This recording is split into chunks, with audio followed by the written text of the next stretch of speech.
Welcome to the training for Mechanical Science Fundamentals, Positive Displacement Pumps. The average time to complete this training is estimated to be 15 minutes. After you have completed this portion of training, you will be directed to the next training lesson in the series for further instructions. These are the objectives for this course.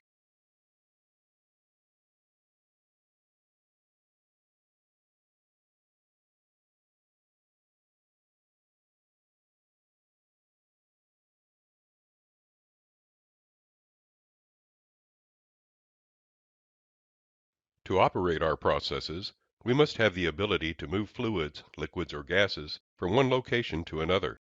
The means to move those fluids is by the use of pumps. There are two major categories of pumps, centrifugal and positive displacement pumps. In this module, we will examine the construction and operation of positive displacement pumps. A positive displacement pump is one in which a fixed volume of liquid is delivered for each cycle of pump operation. Flow rate is unaffected by discharge pressure, temperature, or viscosity. They are used in applications requiring constant flow rate such as lubricating systems.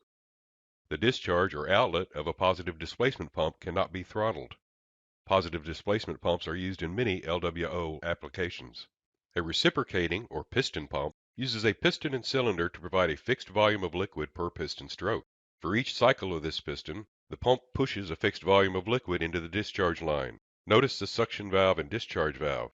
These are both check valves which allow flow in one direction only. The piston pump has two events known as a suction stroke and a discharge stroke. On the suction stroke, the piston is drawn back in the cylinder, creating a low pressure area. The suction check valve opens, allowing flow into the pump cylinder, while the discharge check valve is closed. The cylinder fills with liquid during the suction stroke. On the discharge stroke, the piston is inserted into the cylinder, the suction check valve shuts, and the discharge check valve opens, allowing flow down the discharge piping. Here is one example showing how check valves work in conjunction with the piston. Reciprocating pumps pump a fixed volume per stroke. They are unaffected by changes in viscosity, density, pressure, etc. The discharge cannot be throttled as pressure would build up and damage the pump or components. The two ways to vary the volumetric flow rate would be to change the speed of the pump or change the length of the stroke of the piston.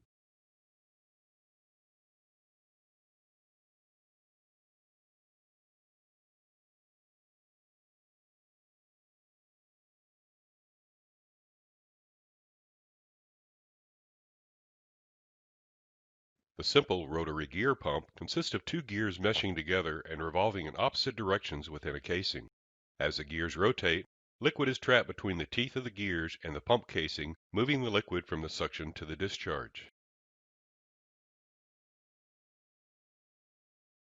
The discharge is relatively smooth and continuous, with small quantities of liquid being delivered to the discharge line in rapid succession. Just as with all positive displacement pumps, the discharge cannot be throttled. It pumps a fixed volume for each rotation of the gear. Viscosity, pressure, and temperature have no impact on flow rate. Flow rate is only affected by changing the pump speed. An advantage is that there are no check valves in the gear pump to cause head loss as in the reciprocating pump. It is well suited for handling viscous fluids such as fuel and lubricating oils.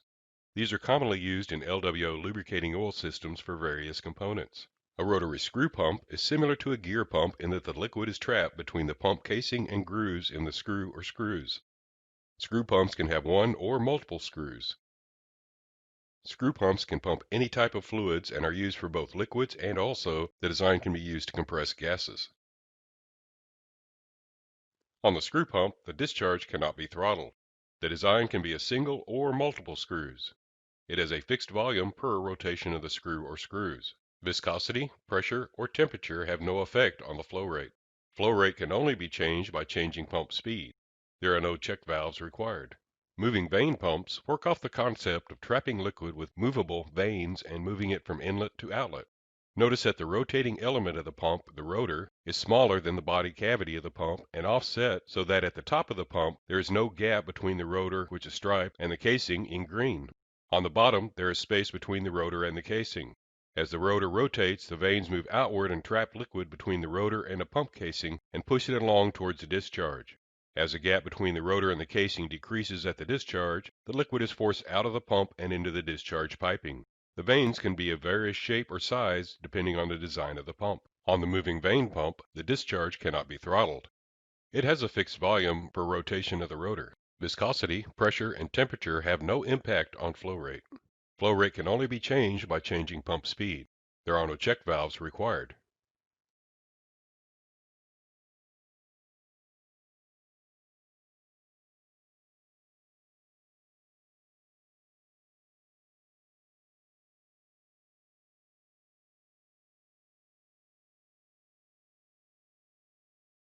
A diaphragm pump has a flexible or rubberized diaphragm. It has a plunger that moves inward and outward. Between the plunger and diaphragm is fluid, typically water. There are ball check valves on the inlet and outlet piping. The suction check valve only lets fluid in, while the discharge check valve only lets fluid out. When the plunger moves to the left, the hydraulic fluid pulls the diaphragm to the left. This is a suction stroke. This creates a low pressure area drawing fluid in through the suction valve. When the plunger moves to the right, hydraulic fluid forces the diaphragm to the right, the discharge stroke. This increases the pressure, forcing fluid out through the discharge valve. The hydraulic fluid eliminates the need to make a mechanical connection between the plunger and the diaphragm. This is an example of what a diaphragm pump looks like while operating. On a diaphragm pump, the discharge cannot be throttled. It has a fixed volume per stroke of the plunger. Flow rate can only be changed by changing pump speed or stroke length. Viscosity, pressure, and temperature have no impact on flow rate. There are ball check valves on the inlet and outlet. The advantage of this type of pump construction is the elimination of any contact between the liquid being pumped and the pump internals. The diaphragm provides a seal. This reduces the possibility of leakage, which is important when handling toxic or radioactive liquids. Disadvantages include limited head and capacity range and the necessity of check valves in the suction and discharge ports. Power pumps are used to supply high-pressure working fluid to other fluid systems. The most common power pump is a hydraulic pump. It supplies high-pressure hydraulic fluid to components like hydraulic motors and hydraulic cylinders. A pump and system curve is a graph depicting how a pump operating at a particular speed will operate in a specific system. The vertical axis of the graph shows head or head loss. The horizontal axis is flow in gallons per minute. Since a positive displacement pump will pump a constant volume for a given speed, the pump curve is a straight line showing that it will pump the same flow rate regardless of the head loss. A system curve is a plot of how much head loss a system will experience for different flow rates. As you remember from your fluid flow course, as flow in a system increases, so does the amount of head loss. The point at which the pump curve and the system curve intersect is referred to as the operating point.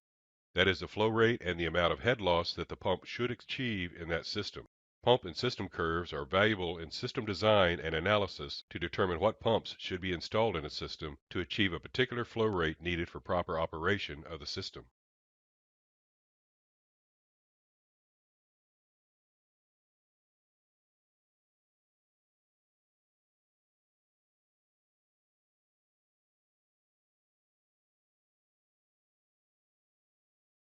For a positive displacement pump, flow capacity is virtually constant regardless of system head loss, so the pump curve is a vertical line.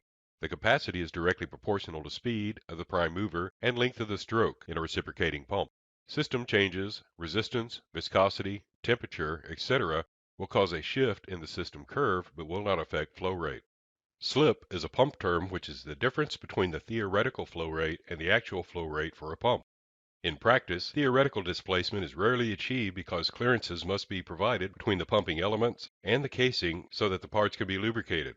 The pressure difference across the pump causes leakage or bypass flow from the high pressure discharge side back to the low pressure suction side through these clearance areas. Positive displacement pumps are fitted with relief valves to protect the pump and its discharge piping from accidental overpressurization, such as having a discharge valve shut or other flow blockage. The relief valves can be mounted on the upstream side of the discharge valves or directly on the pump itself. The discharge of the relief valve is normally routed back to the suction side of the pump. The relief valve line is placed as physically close as possible to the pump to provide the best protection to the pump and downstream components.